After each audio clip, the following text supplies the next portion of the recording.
Guess করুন তো কোথায় এসেছি। আসসালামু আলাইকুম, আমি আবারও এসেছি নতুন একটা ভিডিও নিয়ে। আশা করি সবাই ভালো আছেন।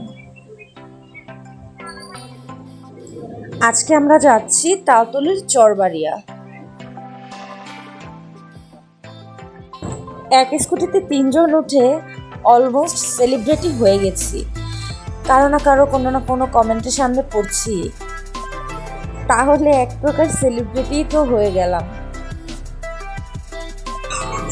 বহু প্রতীক্ষার শীত চলে আসছে, ভাবলেই খুশি লাগছে। ঘুরতে ফিরতে সবকিছুতেই মজা হবে, বিশেষ করে শীতের সময়টা গ্রামের দিকটা অসাধারণ সুন্দর হয়ে ওঠে।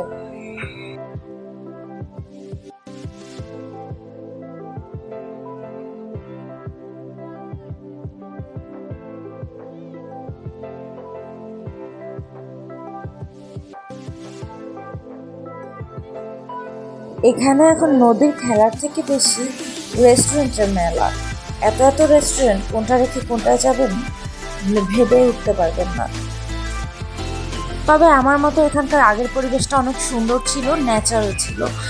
এখন এত এত রেস্টুরেন্ট গড়ে উঠেছে, রেস্টুরেন্টগুলোর জন্য আগের সেই প্রকৃতির রূপ দেখতে পাওয়া যায় না।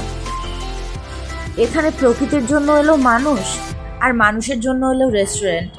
আর ওই রেস্টুরেন্টের কারণেই মানুষের চাহিদা সেই প্রকৃতি বিনষ্ট। আজ এই পর্যন্তই। সবাই ভালো থাকবেন। আল্লাহ হাফেজ।